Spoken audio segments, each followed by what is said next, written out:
E no vídeo de hoje eu vou contar pra vocês por que deixei uma carreira de sucesso para ficar em casa e cuidar da minha filha, do meu marido, enfim, ter uma vida de dona de casa. Meu nome é Paula Duarte, eu tenho 25 anos, eu sou engenheira de produção. E eu deixei a minha carreira, eu já atuava na área, para cuidar de casa, para ser mãe, etc. E eu vou explicar como que isso aconteceu, porque nem sempre essa ideia foi muito clara para mim, sabe? Então, bom, começou quando eu estava no ensino médio e eu fui estudar sobre profissões e tal para entender o que se encaixaria mais na minha personalidade e tal, porque eu não queria ser infeliz na minha profissão. E aí, estudando, vendo o que seria melhor para mim, eu achei a profissão de engenheira de produção. E por conta das coisas que estudava, eu achei que se encaixava bem para mim. E os assuntos eram interessantes para mim, eram coisas que eu gostaria de estar atualizada, porque eu acho isso importante. Eu acho que um profissional, um médico, por exemplo, ele tem que gostar de estudar medicina, de entender sobre o corpo humano, de se atualizar sobre medicamentos, porque se ele trabalha com isso e ele não se atualiza, ele não vai ser um ótimo profissional. E eu queria ser uma boa profissional. Então eu estava em dúvida na época entre nutricionismo, até mesmo gastronomia, porque eu sempre gostei muito de cozinhar.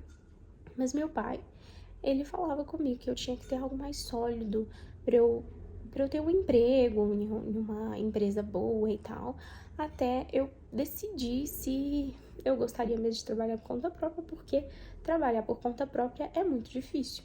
Meu pai, como empresário, ele já sabia, né, disso, então ele me sugeriu, né, seguir uma carreira que eu pudesse arrumar um emprego simplesmente. Então, ainda na faculdade, eu consegui um estágio numa multinacional e comecei a subir lá dentro, né? Me destaquei e tal, estudava muito.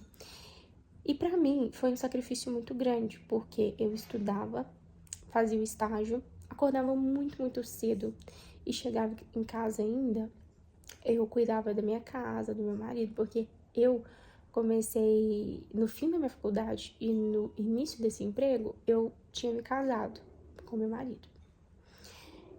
E conforme o tempo foi passando, eu percebi que para eu me destacar dentro daquela empresa, para eu obter cargos grandiosos e tudo mais, eu precisaria me dedicar muito e assim, trabalhar dia e noite, hora extra, chegar em casa, não dar lugar à preguiça, me atualizar sobre os dados, porque eram muitas informações e eu trabalhava com a cabeça, né?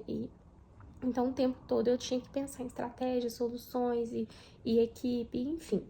Então, eu tava o tempo todo estudando, me atualizando, estudando inglês, tudo para eu crescer dentro da empresa. E conforme as coisas iam melhorando para mim, mais contato eu tinha com gerentes, com pessoas que tinham cargos grandiosos que eu gostaria de conquistar, né, na época. E eu comecei a perceber que, principalmente as mulheres, elas não eram plenamente satisfeitas, né? Mesmo conquistando o auge, né, da carreira. E quando eu olhava para a vida pessoal delas, então para a vida dela, para o relacionamento delas, para a vida delas como mãe, eu percebia que ela só era uma excelente profissional, não por falta de vontade, entende? De ser uma excelente mãe, uma excelente esposa, mas porque a gente não consegue ser tudo. Então, eu percebi naquele momento que ou eu ia ser uma excelente profissional, ou eu seria uma excelente mãe ou uma excelente mulher, sabe? Que eu falo eu ser excelente mulher no quesito de ter tempo para o meu marido, entende? Pra gente conversar, ter paciência, né? Namorar, essas coisas. E mesmo eu percebendo tudo isso, eu continuei me esforçando e eu percebia que nos períodos que eu estava excelente no meu trabalho, a minha vida social estava uma merda, meu relacionamento não estava dos melhores, apesar de eu ter uma certa dedicação, né? A gente sempre tirava um tempo para nós, mas não era aquela coisa. E aí eu entendi. Eu falei, poxa, eu não quero isso, porque é só uma empresa. Eles podem me mandar embora, sabe? Eu tô ali me matando pra algo que não é meu, é de outro. E comecei a pensar assim. E aí cheguei num cargo ótimo, que eu queria muito e tal, tava ganhando bem, com muitas responsabilidades, dando tudo de mim. E é assim, né? A gente dá tudo da gente, mas nunca é suficiente. A gente sempre tem que dar mais e mais e mais e mais. Eu comecei a ficar cansada daquela situação. Tentei me priorizar um pouco mais, a minha vida pessoal e tal. O meu casamento não tava dos melhores, por conta de anos de muita dedicação ao trabalho, né? E foi quando eu decidi que eu não queria mais isso. Eu não queria mais trabalhar em indústria, porque é o meu ramo. E quando eu estudei, eu não parei para pensar que o local de trabalho é muito longe. Eu acordava às 5 horas da manhã para ir trabalhar, às vezes no frio, chegava muito tarde em casa, eu ficava aproximadamente 12 horas fora de casa. Fora que as fábricas funcionam 24 horas, então eu tinha problema 24 horas para resolver. Às vezes eu saía do meu trabalho e achava que tudo estava resolvido, mas quando eu chegava lá no outro dia tinha acontecido uma bomba lá de madrugada. Então era muito estressante. E eu sempre tive um sonho de casar, de ser mãe. E eu não imaginava que eu teria esse baque com uma profissão. E foi aí que eu decidi que eu queria trabalhar por conta própria, fazer qualquer coisa que eu tivesse mais tempo para ser mãe e para ser esposa, porque o meu sonho era esse, né? Eu quero ser uma excelente mãe, eu quero ser uma boa esposa. Talvez eu não vou conseguir ser excelente os dois, mas pelo menos se eu me dedicar, eu posso conseguir ter uma vida boa nesse quesito. E aí eu saí da empresa, dessa segunda empresa que eu tava trabalhando, saí de lá, até porque eu tava chutando balde, então eu até reclamei algumas coisas pro meu chefe, tipo, desabafei um pouco com ele, e eu acho que ele percebeu meio que uma fraqueza, sei lá, ele depois me mandou embora. E a justificativa foi essa: mas você já tinha comentado comigo que tava um pouco cansada e tal, disso aqui. E aí eu achei ótimo, porque como eu não precisei pedir demissão, eu fiquei resguardada, né, com a questão de auxílio, enfim, até eu arrumar uma outra coisa. Só que eu tava tão feliz em casa, eu ainda não tava grávida, mas eu já tava tentando engravidar, já tinha um bom tempo. E olha só, eu tava tão estressada que eu não conseguia engravidar na empresa, né? Mas aí eu saí, continuei tentando.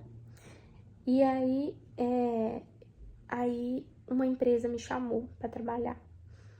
Aí eles até me ofereceram carteira assinada, só que o salário que eu queria ganhar, a gente acabou negociando e aí eu fechei um contrato com eles pra eu prestar o serviço como engenheiro.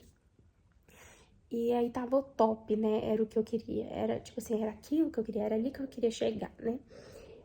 E até que foi rápido, sabe? E eu engravidei. E quando eu engravidei, eu continuei trabalhando lá. Era muito longe, eram os mesmos tipos de problema, né? Problema 24 horas, só que eu já não estava me dedicando toda a minha vida.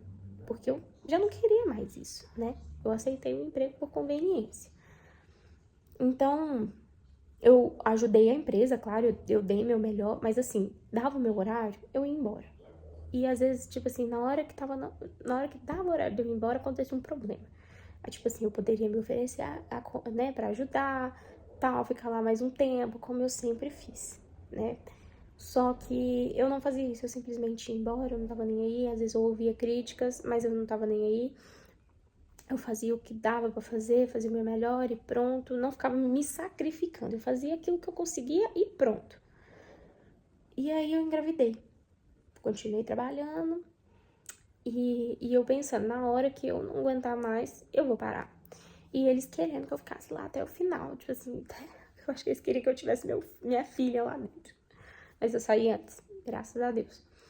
E foi aí que eu decidi, não voltar mais, sabe? Porque eu percebi, quando eu lembro daquelas gerentes que pra mim eram inspiradoras. E eu lembro como era a questão delas como mãe, como esposa, como era o relacionamento delas. Algumas colegas de trabalho que nem sequer relacionamento tinha, elas não conseguiam ter um namoro sólido, porque elas viviam para trabalhar na fábrica. E a primeira fábrica que eu trabalhei, ela fechou. E tinha uma menina lá que eu admirava também, uma menina excelente profissional.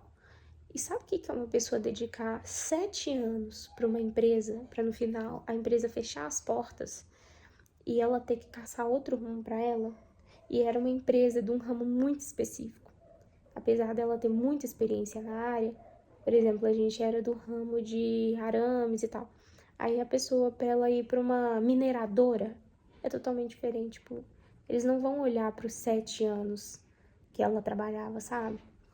Então, pra ela achar uma outra coisa, foi ali que eu percebi. Falei assim, gente, às vezes você dedica anos e anos.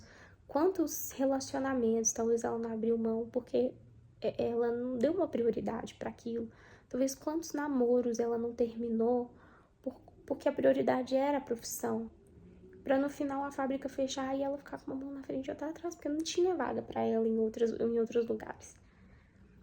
Então, é isso, sabe? Eu vou ser muito mais feliz e realizada com os meus filhos me amando, feliz, tendo uma família, chegar em casa e ser aconchegante pra mim, sabe? E essa foi minha decisão. E eu não me arrependo, gente. Na verdade, eu me arrependo, assim, se eu pudesse voltar lá atrás, quando eu tava no ensino médio, talvez eu escolheria uma profissão em que eu pudesse montar um consultório, trabalhar de casa, sabe? Desde o início, trabalhar pouco, trabalhar perto de casa. Porque essa profissão realmente, para eu exercer ela lá no chão de fábrica, é muito complicado, né? Não é a minha prioridade. Mas eu sei que algumas mulheres não sonham em ter família, casar, ter filhos, aí tudo bem, né? Mas sinceramente, a única felicidade que você tem trabalhando assim não é nem felicidade, você se sente honrada, sabe? Você se sente merecida, assim, nossa, olha onde eu cheguei. Foi mérito meu, meus esforços, meus estudos, olha quem eu sou importante. Mas no final você chega em casa, sei lá, você não tem ninguém, né? Você não tem sua família, sabe? Você não tem ninguém te esperando em casa. Eu acho que isso é muito triste. Pelo menos as pessoas que eu conheci nesse ramo, elas passavam uma expressão meio triste, às vezes até algumas pessoas que eu conversei, elas não pareciam muito realizadas na vida pessoal, não, mas na vida profissional mesmo. Então é isso. Eu resolvi gravar esse vídeo porque se de repente você aí tá começando uma profissão, tá em dúvida do que você vai fazer, e você também tem esse sonho, igual eu, de casar, de ser mãe, talvez seja algo a pensar. Como funciona essa profissão? Será que se um dia eu quiser me dedicar mais à minha família, eu vou conseguir ficar mais em casa ou vai ser difícil? Então é isso, gente. Eu espero que vocês tenham gostado desse vídeo e tenham gostado da minha história. E se você gostou, deixa seu like, deixa seu comentário e me dê sugestões de vídeo para eu gravar para vocês. Um beijo.